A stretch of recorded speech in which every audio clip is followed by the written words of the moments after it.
Yo! That thing's sick!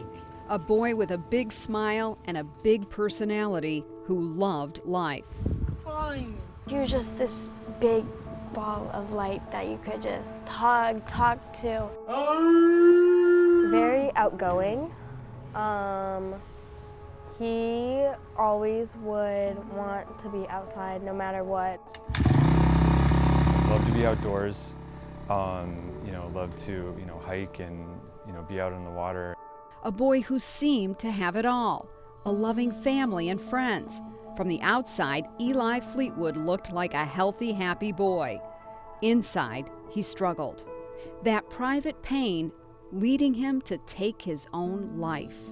He had been doing really well and then, had a night where he, made some bad choices and, unfortunately, I think that was just, kind of the thing that pushed him over the edge. So He felt guilty about making a mistake. Yeah, I think he never wanted to disappoint me and his mom. It was gut-wrenching. It was awful. I didn't think it was real. For Eli's sister Allie and friend Raina, it's hard to understand. A lively, lovable boy gone without a goodbye. I don't think he realized how many people loved him.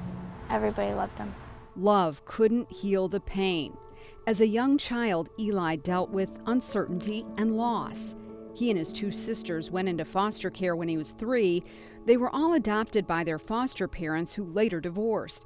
And as Eli got older, his mental health issues became more challenging.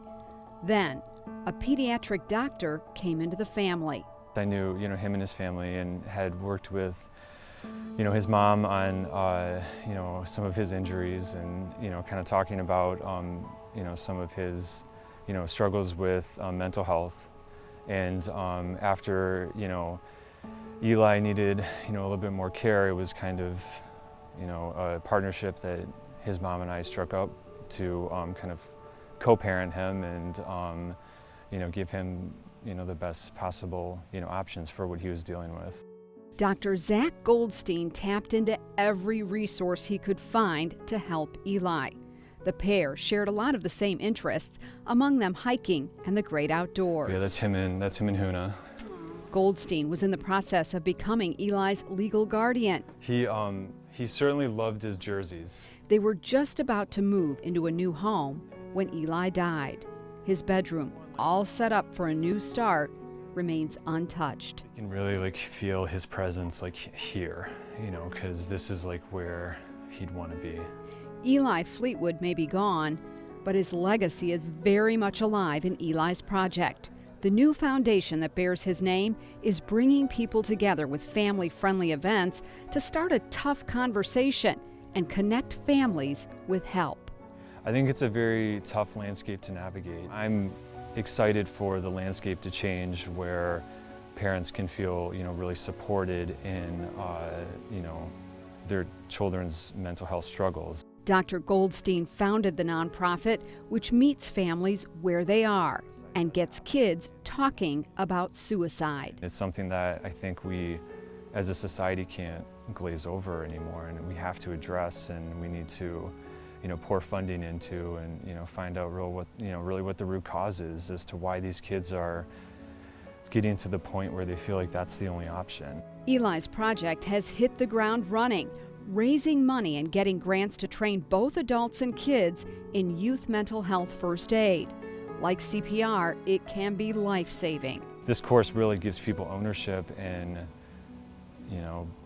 making that step and intervening, and sometimes that's what helps to mitigate these really terrible situations from happening. Another resource, peer-centered groups for kids called Group 988, named after the 3-digit suicide hotline. A lot of the research is telling us now that teenagers are more likely to go to teenagers if they're having a crisis. We're going to bring these kids in a group setting and train them to identify crises in their friends and who to talk to. The groups are already going in KPAC schools and will soon get started in Okemos.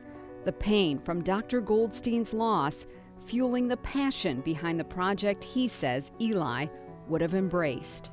for every Eli out there, there's 10 more that haven't been identified. So finding those kids that are struggling and giving them the resources and to help themselves.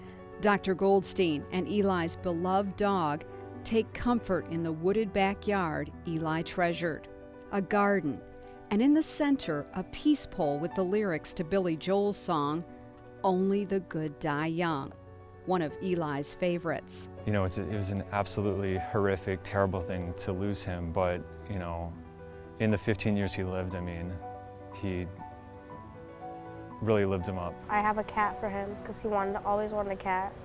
So I have a cat for him. He has Eli's personality. He's outgoing, he loves to go outside.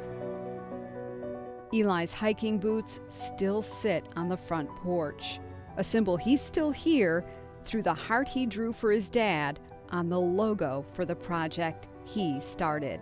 I really do think that if he had made it to his adult life, he would have been a great therapist.